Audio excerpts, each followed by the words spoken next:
kepunyaannya Tuhan. Kita adalah orang-orang yang diberkati oleh Tuhan. Meskipun kita dalam keadaan lelah, keadaan letih, mungkin sakit, dalam keadaan apapun, saya mengatakan kita adalah orang-orang yang luar biasa, orang-orang yang diberkati oleh Tuhan.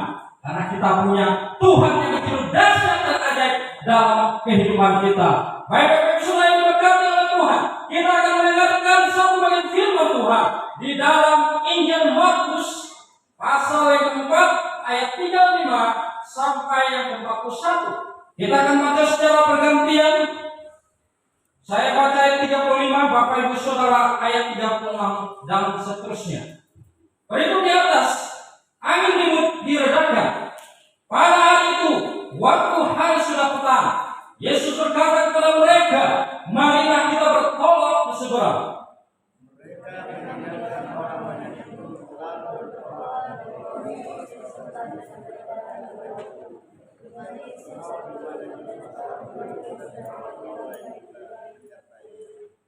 Lalu mengamuklah taufan yang sangat dahsyat, dan ombak menyembur masuk ke dalam perahu, sehingga perahu itu mulai penuh dengan air.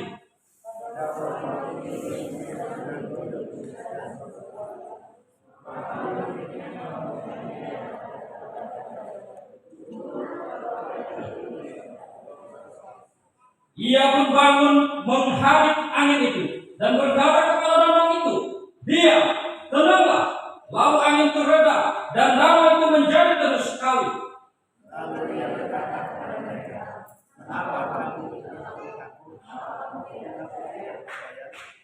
Mereka menjadi sangat takut dan berkata seorang kepada yang lain, siapa gerangan orang ini sehingga angin dan danau pun taat kepadanya. Amin. Bapak Saudara yang diberkati oleh Tuhan, saya akan memberikan tema bagi kita pada saat malam ini. Tenanglah di tengah badai. Bapak Saudara yang dikasihi Tuhan, badai menggambarkan suatu masalah, menggambarkan suatu persoalan yang dialami oleh setiap manusia. Nah, di dalam konteks firman Tuhan yang baru kita baca, ada suatu masalah yang dialami oleh murid-murid Tuhan Yesus. Bukan hanya perempuan saja, tetapi ada Yesus juga di dalam perahu itu. Saudara-saudara yang dikasihi Tuhan, firman Tuhan ini memberikan peringatan keras bagi kita sebagai orang percaya. Kita melihat masalah apa yang sedang terjadi, yang sedang dialami oleh murid-murid Tuhan Yesus ketika mereka sedang berada di dalam perahu. Saya melihat ada dua masalah Bapak Ibu Saudara yang dialami oleh murid-murid bersama Tuhan Yesus. Yang pertama, badai Bapak Ibu Saudara. Badai menggambarkan sana angin yang begitu kencang ketika mereka berada di tengah danau. Datang seketika anginnya sangat dahsyat dan kencang menghantam perahu mereka. Dan tidak berhenti di situ Bapak Ibu Saudara. Tidak ada angin yang kencang, tidak hanya ada badai, tetapi ombak juga. Jadi disertai dengan ombak yang begitu dahsyat. Dan bahkan di sana dikatakan airnya sampai masuk ke dalam perahu itu. Bapak Ibu Saudara yang dikasihi Tuhan, pengalaman saya ketika pergi ke Jawa naik kapal, ya, waktu itu kami naik kapal Dharma Kencana, ya. Ketika masuk Laut Kalimantan, wah begitu tenang, bisa bernyanyi Bapak Ibu Saudara. Kita bisa bernyanyi, bisa menikmati angin, bisa menikmati suasana yang begitu indah. Tetapi Bapak Ibu Saudara, ketika kita sudah mulai masuk Laut Jawa, wah, itu kita mulai goyang sana, goyang sini, goyang sana, goyang sini. Apalagi saya berpikir pada waktu itu kami masuk ke di bawah itu kan barang-barang, kemudian kedua itu ada kursi dan sebagainya, di situ ada kafe. Saya berpikir bahwa di situ tempat yang paling nyaman, tempat yang paling enak sekali, karena sambil duduk di kursi tertidur menikmati kafe malam. Ternyata Bapak Ibu Saudara, apa yang terjadi? Justru di bagian yang nampaknya enak sekali, kami mabuk semua. Bahkan di situ seluruh yang ada di situ semuanya mengadakan perlombaan. Saya pernah lombanya yang begitu luar biasa, sama-sama muntah, ya, lomba yang ketika sudah mulai ngomongnya gini, buah. Saudara yang kasih Tuhan, saya mengalami yang namanya ombak goncangan begitu luar biasa, dan saya hampir menyerah. Karena apa Bapak Ibu? Muntah angin dengan muntahnya kita mengeluarkan nasi yang kita makan itu lebih enak mengeluarkan yang kita makan daripada muntah angin. Karena muntah angin itu sampai ke saraf-saraf, jadi buat otak ini sangat sakit. Bapak Ibu bayangkan bahwa saya berpikir bahwa mungkin seperti itulah yang dialami oleh murid-murid bersama Tuhan Yesus. Mereka hanya di danau, ini di lautan yang begitu luas Bapak Ibu Saudara. Nah, kenapa ini bisa terjadi Bapak Ibu Saudara? Apakah Tuhan tidak peduli dengan murid-murid? Saya mau katakan bahwa Tuhan sangat-sangat peduli terhadap murid-muridnya. Ini terjadi kenapa? Tuhan sengaja mengizinkan masalah itu terjadi kepada murid-muridnya Bapak Ibu Saudara. Bayangkan Bapak Ibu Saudara, kita melihat mereka yang sudah melihat keajaiban-keajaiban yang dilakukan oleh Tuhan Yesus. Muta melihat, mereka memperhatikan sendiri, tuli mendengar, apapun orang yang tidak makan bisa makan karena keajaiban yang dilakukan oleh Tuhan. Tetapi mereka masih mengalami yang namanya ketakutan, kekhawatiran, kebimbangan. Ini Bapak Saudara, ini saya katakan bahwa iman yang tidak sehat, ya. Iman yang tidak sehat karena mereka sendiri sudah bersama dengan Tuhan Yesus Kristus. Artinya bahwa mereka belum percaya dengan sepenuh hati bahwa Yesus adalah Tuhan di dalam kehidupan mereka. Ini saudara yang dikasih Tuhan, betapa sedihnya. Ini kadang-kadang juga terjadi di dalam kehidupan kita. Kita sudah sekian hari, sudah bertahun mengikut Tuhan Yesus. Ketika badai itu menghantam kita, kita dengan gampang mengatakan, Tuhan, di mana Engkau? Tidakkah Engkau peduli dengan kehidupan saya? Mengapa Engkau meninggalkan saya? Bapak Ibu Saudara yang dikasih Tuhan, kesaksian ketika kami ke Solo Bapak Ibu Saudara, ada seorang hamba Tuhan berusia 29 tahun. Orang tuanya dipanggil Tuhan dua-duanya. Ayah pertama karena tidak lumpuh, jadi meninggal. Kemudian selang beberapa tahun, bapaknya ini seorang gembala juga. Dia mengalami pada waktu itu namanya kena corona Bapak Ibu Saudara. Kemudian meninggal juga, dan dia bersaksi. Dia diizinkan oleh Tuhan dengan suatu masalah yang tidak biasa dialami oleh manusia Bapak Ibu Saudara. Kenapa? Dia belum berpengalaman dalam hal mengembangkan. Bahkan dia malah share kepada saya. Dia menceritakan kondisi pelayanannya. Kemudian saya memberikan penguatan. Dia katakan, saya mengalami masalah yang tidak biasa yang Tuhan izinkan terjadi. Kenapa? Dia bertanya kepada Tuhan, Tuhan, saya ini masih sangat muda. Bapak Ibu, saya perhatikan jemaat itu sudah sangat berubah-ubah. Bagaimana mungkin orang yang baru berusia 29 tahun untuk menasihati orang yang sudah berubah? Tidak mungkin Bapak Ibu Saudara. Dan itu menjadi pergumulan berat bagi dia. Saya dipercayakan kepada Tuhan, percayakan kepada Tuhan suatu jemaat yang begitu banyak permasalahannya. Bahkan dia katakan, ada yang konseling tentang bagaimana anak saya kuliah begini-gini, sedangkan anak saya baru SD. Bapak Ibu Saudara yang kasih Tuhan, dia berkata pada itu. Kemudian ending dari itu dia berkata, Tuhan sengaja mengizinkan masalah yang tidak biasa terjadi di dalam kehidupannya, supaya dia terbiasa dengan masalah yang terjadi. Itu Bapak Saudara. Demikian juga dengan kehidupan kita. Tuhan sengaja membiarkan kita di dalam suatu masalah yang kadang-kadang tidak biasa kita hadapi. Tetapi ending dari itu adalah supaya kita terbiasa dengan masalah itu, supaya kita tidak menjadi orang yang cengeng, yang sebentar-sebentar, Tuhan, kenapa Engkau tidak peduli hidupku? Tuhan, kenapa Engkau meninggal? Itulah tujuannya Bapak Saudara. Kenapa Tuhan izinkan masalah itu terjadi di dalam kehidupan murid-murid Tuhan Yesus, supaya mereka belajar percaya, bukan hanya karena melihat mujizat, tetapi mereka melihat sendiri kuasa Tuhan terjadi dalam kehidupan mereka. Dan ketika itu mereka mendapat teguran dari Tuhan. Bapak Ibu Saudara, saya secara pribadi kalau ditegur oleh atasan pasti sangat takut. Apalagi itu ditegur oleh Tuhan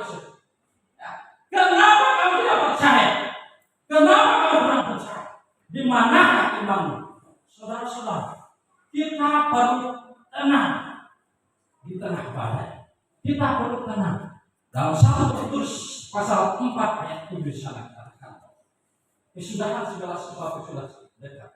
Karena itu, tenanglah supaya kamu dapat berdoa. Tenanglah supaya kita dapat berdoa. Saudara, hanya satu hal yang perlu kita lakukan supaya kita berdoa. Kondisi kita itu harus tenang. Kondisi kita harus tenang. Dan saya juga pernah mengalami kejadian atau masalah yang tidak biasa, Bapak Ibu Saudara. Kenapa? Kami hamba-hamba Tuhan di Bapak Ibu sudah biasa melihat yang namanya mujizat. Tetapi ketika kita hal itu terjadi pada keluarga kita dan itu tidak terjadi mujizat itu, kita tentunya akan bertanya-tanya. Bapak Ibu Saudara, pada waktu itu mama saya itu mengalami kanker. Ya, di dalam lambungnya ada benjolan besar. Dan saya benar-benar sangat sayang sekali dengan mama saya. Sangat sayang. Dan saya mengerahkan segenap tenaga, usaha dan dana saya untuk perjuangan kesembuhan mama saya. Terkhusus saya sampai berpuasa, ya, berpuasa tidak makan untuk kesembuhan mama saya. Tetapi apa kata Tuhan berkehendak lain? Ya. Saya berdoa, Tuhan, kalau Engkau adalah Tuhan, tunjukkanlah mujizat-Mu. Engkau sudah memberikan hamba kuasa, saya sudah menyembuhkan orang, kenapa Engkau tidak menyembuhkan? Saudara-saudara yang dikasihi Tuhan, kadang-kadang kita bertanya, Tuhan, kenapa ini terjadi? Tuhan sengaja izinkan itu, Bapak Saudara. Dan ketika saya mulai menyadari, apa artinya? Karena orang kalau sudah dioperasi, saya masih ingat almarhum mantan guru saya, mantan pembimbing rohani, Bapak Antonius Tua. Saya melihat dari sini sampai ke bawah. Ya, jadi dia operasi empedunya pecah. Empedu ini empedu kan untuk menetralisir racun yang ada dalam tubuh. Ya, apakah setelah itu dia meninggal? Tidak, Bapak Saudara. Setelah itu dia sehat. Tetapi semakin hari badannya semakin kurus, merosot dan berakis hingga akhirnya meninggal. Dan itu artinya Bapak Ibu Saudara, apapun usaha kita, kalau sudah Tuhan katakan, sudah, sekarang kamu pulang. Pulang Bapak Ibu Saudara, kita tidak bisa berkata, belum Tuhan, umur saya baru 18 tahun, saya belum punya pacar, saya belum menikah, saya belum punya kerjaan. Tuhan tolonglah, kalau bisa 15 tahun lagi lah, saya baru dipanggil. Boleh saja kita minta, ya, tetapi kehendak ada di tangan Tuhan. Keputusan ada di tangan Tuhan. Bapak Gembala minta 80 tahun. Bapak Ibu Saudara yang dikasihi Tuhan. Dan 80 tahun itu kalau benar-benar itu beraktivitas dengan baik, kata tidak pikun. Kami punya mbah yang ada di Solo itu sudah 85 tahun. Tubuhnya masih sama seperti kami pulang 5 tahun yang lalu. Jadi dia sudah ngomong luar biasa. Dia nggak tuli sama sekali, sehat sekali. Karena dia kerjaan tiap hari bikin garam nasi yang bulatan itu, kemudian dijemur dan dibagikan. Sehat itu luar biasa. Tetapi Bapak Ibu saya mengatakan, ketika Tuhan katakan saatnya kamu pulang, kita harus pulang. Pulang kemana? Ke alam yang bakar. Ya, kalau orang sebut surga. Bapak Ibu Saudara, dan saya melihat di sini ada seorang jemaat yang pada waktu itu kami dengan Bapak Gembala pernah mendoakan. Ya, saya melihat beliau sangat tekun sekali. Pada waktu itu dia datang kepada kami dengan Bapak Gembala, dan saya masih ingat kami tumpahkan tangan, mengalami pembengkakan kaki, dan kami doakan. Mujizat ada di tangan Tuhan. Kesembuhan bukan pada hamba Tuhan, tetapi Tuhan yang menyembuhkan. Beliau ada di sini, tetapi saya tidak menyebut siapa. Ya, tetapi saya mau lihat iman beliau kepada Tuhan begitu luar biasa betul. Meskipun di tengah badai, meskipun dihantam masalah, meskipun mengalami sakit penyakit, beliau selalu datang tiap sore. Saya melihat, ya, ini bukan untuk membanggakan, tetapi baru kita contoh iman seperti ini, bahwa apapun yang terjadi di dalam kehidupan kita, ingat Yesus berkuasa atas hidup kita. Yang pertama adalah kenapa kita harus tetap tenang, supaya kita dapat berdoa. Ya, tidak ada hal yang lain yang mendatangkan mujizat selain doa. Ya, iman bila dengan yakin didoakan sangat besar kuasa, sangat besar kuasa. Yang kedua, Bapak Ibu Saudara yang dikasihi Tuhan, kenapa kita perlu tenang dalam menghadapi masalah? Ya. Ketenangan menunjukkan kualitas iman seseorang. Ya. Bapak Ibu, kebanyakan ibu-ibu tidak tenang dalam menghadapi masalah. Gampang sekali untuk khawatir, gampang sekali. Lalu bagaimana ini? Satu saat Bapak Ibu, kami ketika pulang dari bandara Soekarno-Hatta itu, waktu dulu itu tidak terlalu besar seperti itu. Ketika kami kemarin pulang sudah 3 kali lipat. Jadi berjalan itu sudah sekitar 2-3 kilo. Dan saya rasanya mau menyerah, Bapak Ibu. Kenapa? Saya gendong anak saya yang 2 tahun lebih, yang sekitar 14 kilo, kemudian bawa 3 koper, tas di belakang, empengan lagi, luar biasa. Satunya dorong, ya. Saya sengaja izinkan untuk istri saya mengurus semua itu, berkas-berkas itu, cek ini dan sebagainya. Ketika ada kendala, ya, mana ini identitasnya tidak dibawa di dalam bos. Lari sini, biarkan dia. Kenapa? Supaya dia terbiasa menghadapi masalah. Kalau nanti suatu saat saya sudah tidak ada, ya. Jadi ibu-ibu jangan selalu bergantung kepada bapak-bapak. Saya yakin dan percaya kalian itu bisa kalian mengurus dengan sendiri. Jangan terlalu takut, jangan terlalu khawatir. Karena memang kebanyakan ibu-ibu ini gampang sekali takut, gampang sekali khawatir. Nah, ini menunjukkan bahwa apakah iman kita tetap teguh atau tidak. Nah, ini Bapak Saudara yang dikasihi Tuhan. Kenapa? Kalau kita gampang takut, gampang khawatir, itu menunjukkan bahwa kita kurang percaya.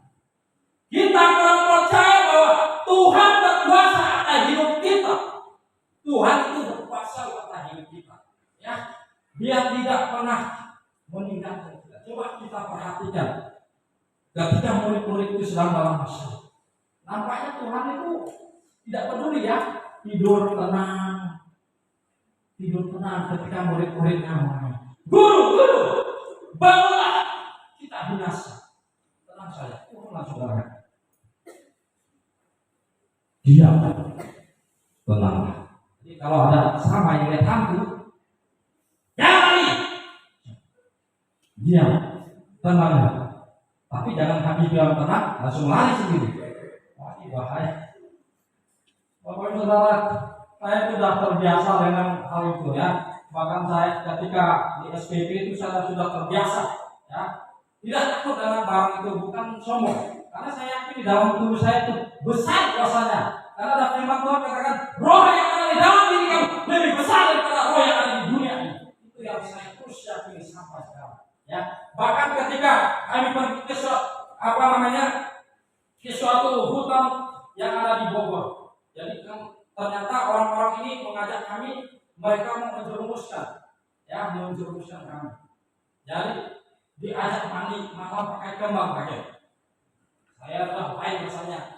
Ketika saya disuruh minum, karena biasa kalau disuruh minum pasti sudah dimantra-mantra biasanya kalau perdukunan. Ketika saya berdoa, saya minum itu langsung saya muntahkan.